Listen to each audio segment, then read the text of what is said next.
Joe in real life.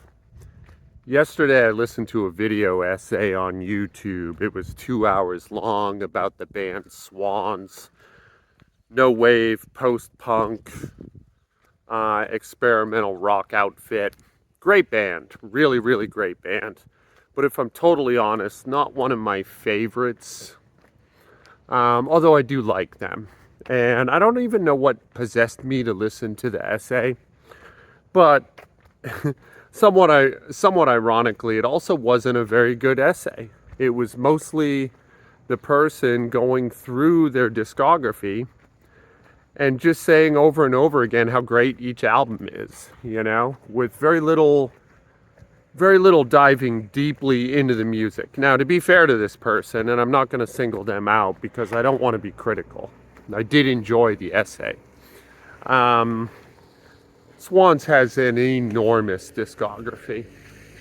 And so going in depth on really any of the albums, and he did go in depth on some, the 2010s trilogy, he went into some depth.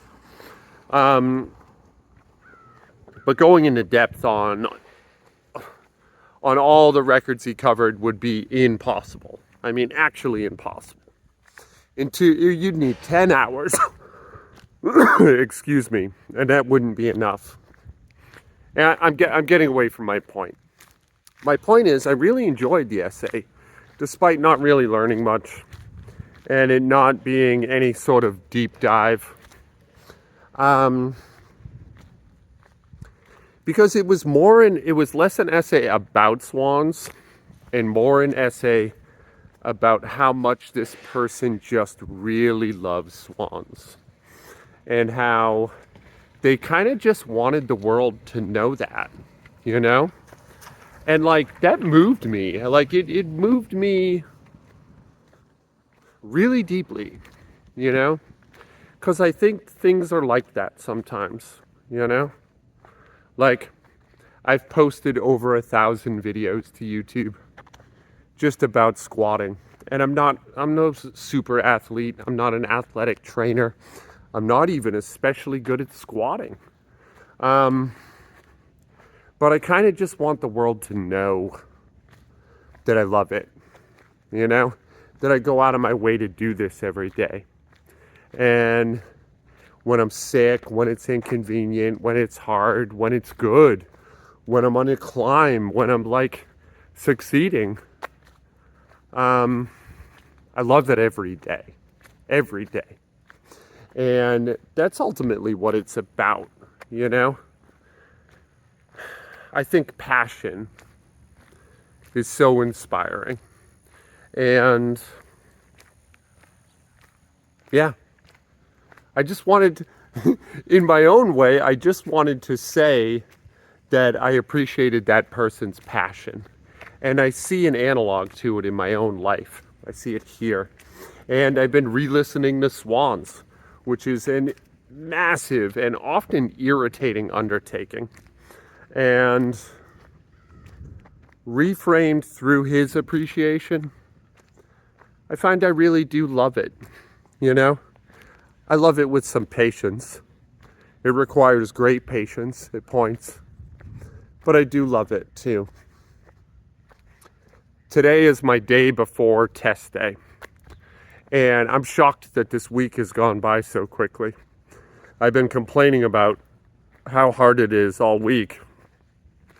And it's the outer limit of what I can do in this system, in this cycle, So it should be hard. But I've been surprised that it's hard anyway. My right ankle and right hip hurt quite a bit. And historically, Saturday is the day I take it easy.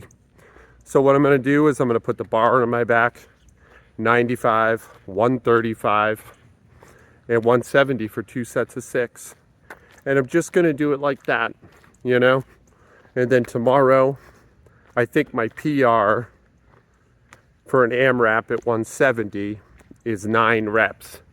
That feels impossible. I don't think I'll hit it. I really don't think I should even try. But I'm going to let tomorrow decide what tomorrow is about. And I'm not going to I'm not going to try and put a limitation on it today. My gut tells me 7 or 8, but we'll see, right? So yeah, squats coming up. Stay tuned. If I'm totally honest, I've been tough on my feet recently. The right foot in particular is acting the fool, but with the running, and I've switched my warm-ups up a little bit. I'm doing this shrimp squat progression, which is basically a pistol squat or a one-legged squat. I don't know why they need a million different names for it, and it's been tough on the foot, the right. But I keep pushing it anyway. I keep grinding it, and like, to a degree, you have to expect to pay for that stuff, and I absolutely do, by the way. Like, I know that none of that's free, that if I'm going to push hard into this thing, if I'm going to expect a period of growth, I have to expect a period of pain to go along with it. And I can't just assume the path will be linear, So many people get that wrong in training or in any sort of work in their life, that you don't move from point A to point B at a continuous straight climb.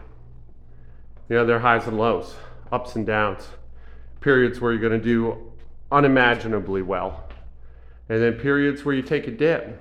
And like right now I'm talking about my foot, and my foot's just a minor blip, I'm still able to move the weight. I'm still able to do the work.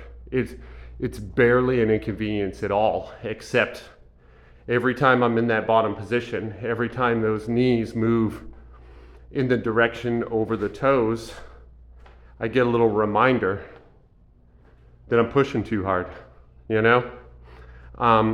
Similarly, the running has been going really well. I've been faster every single time I step out the door. But like, the tissue hasn't adapted to that yet, I need to take a step back.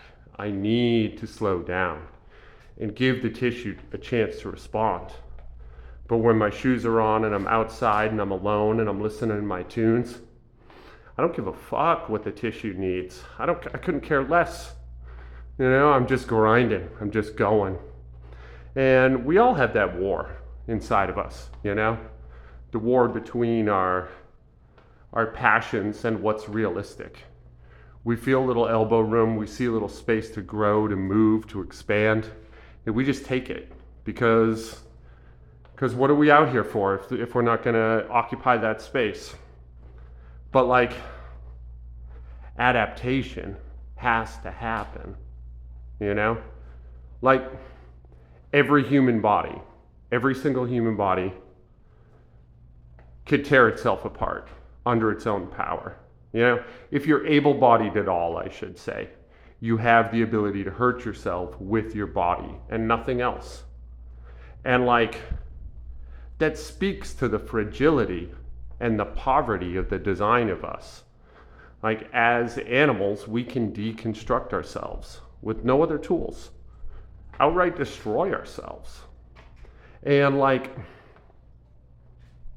it requires us to show restraint. It requires us to hem in our passions, to plan, to structure, to take on a conservative value.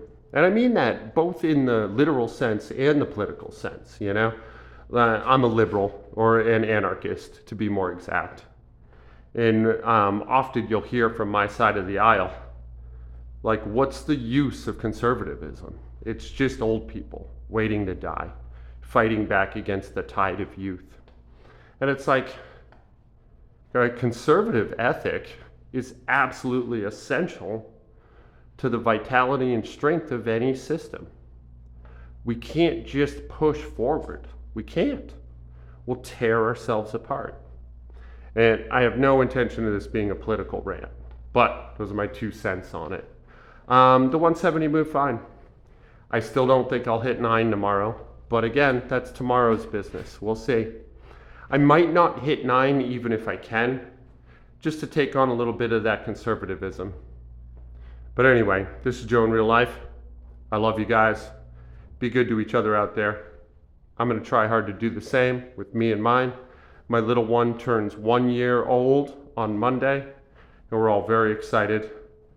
Otto is a great gift to our household and our lives. I'll talk to you tomorrow. And I'll show you a video of the kid.